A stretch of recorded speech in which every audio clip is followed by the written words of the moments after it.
Good Monday morning. It's OU Texas week, Red River rivalry. Welcome to the Sooner Surge podcast that tells it like it is. Again, if you're new here, subscribe. If you're not, we'll see you every night at 9:30 for our live shows. But you got the Red River shootout, Red River rivalry, whatever you want to call it.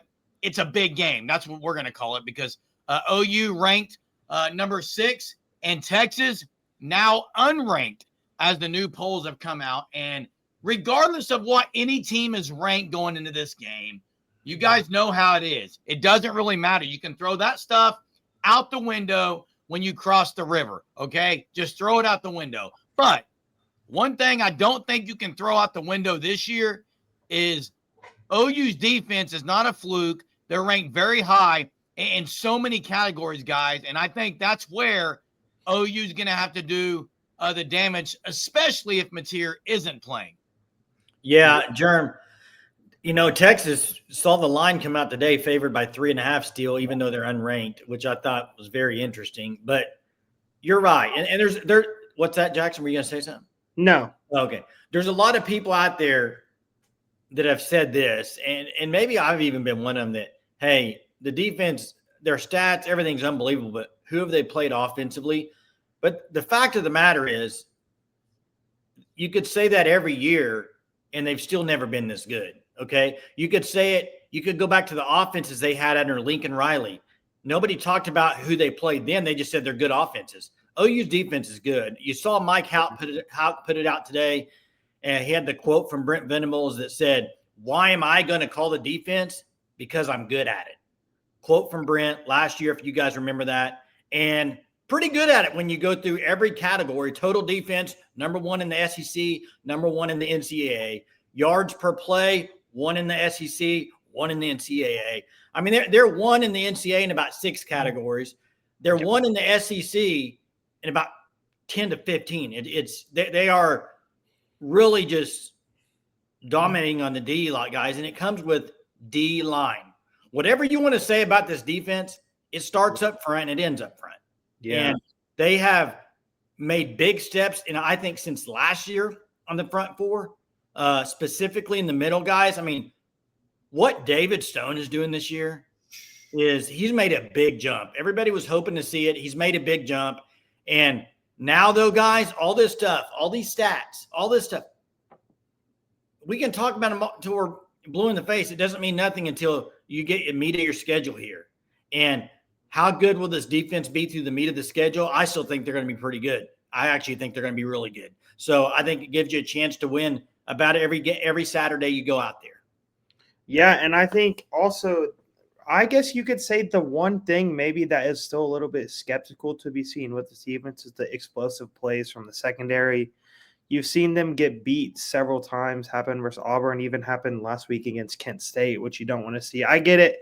It may happen every few games or so, but that's just something that can't happen. But I think up front, Jay, you talked about the emergence of David Stone this year. I think it's not shocking to say that David Stone is the best player right now on this defense. And with how dominant he's been up front, there's an argument outside of John Mateer, he's been the best player on the whole team all year long. David Stone has been a force. Jaden Jackson has been dominant up front. On the edge, they just have a lot of experience, a lot of guys that get the job done. Danny Okoye got his first sack. Welcome to the SEC for him. I thought that was big. And really just this defense, as Brent said, Jay, he's going to call this defense because he's good at it. He's not good. He's great. Okay, good might be an understatement. Brent's great. And this defense, they are going to absolutely, I think, just continue to rise and do great things in the meat of the schedule. And Oklahoma, they're going to have a chance in every single game based upon the defense that they have. Yeah, and you can't turn the ball over. And, Jay, you mentioned the offenses that OU's defense has faced this year. You had Michigan's offense and Bryce Underwood, a run-heavy team, a guy who came in Norman, Oklahoma as a true freshman.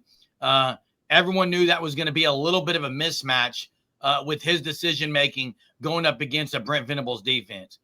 Then 2 weeks later, you have Auburn going into Norman, Oklahoma. Former Sooner quarterback Jackson Arnold against the relentless intensity of a defense of Oklahoma. Now, what Auburn did have that Michigan didn't, and what Auburn had that Texas doesn't, was 3 guys on the outside that are pretty special. And it gave OU some issues at times one-on-one in some matchups. Texas has Ryan Wingo. Look, Texas on the receiving is not what Auburn was. I'm just going to say that. And the other thing is, people want to say, well, we'll find out this week. Texas hasn't really been just beating people on the offensive side of the ball. So everyone who thinks that Texas's offense has been looking the part, they haven't. And if OU can apply pressure, Arch Manning hasn't shown so far that he can do much with pressure. Well, and the thing is, I said this on the live show the other night, and I do believe it. When you've played 5 games, you kind of are who you are. Mm-hmm. You can get better in certain situations in certain areas of your team, obviously, but you kind of are what you are. And what we've seen from OU is they're really good defensively, really good up front. And guys, Texas O-line, not very good right now. And I think OU D-line could have a pretty good field day in that scenario. I think they're going to bring a lot of pressure. These guys after last year, 34-3 debacle, are going to be out there trying to do everything they can. Always are in the Red River shootout or whatever. But I just think you are who you are at this point. And we've seen Florida in 2 games where you could say decent competition to good. I mean, Ohio State was really good competition. Florida, talent-wise, really good. Okay, those 2 games, Texas offense didn't do a whole lot.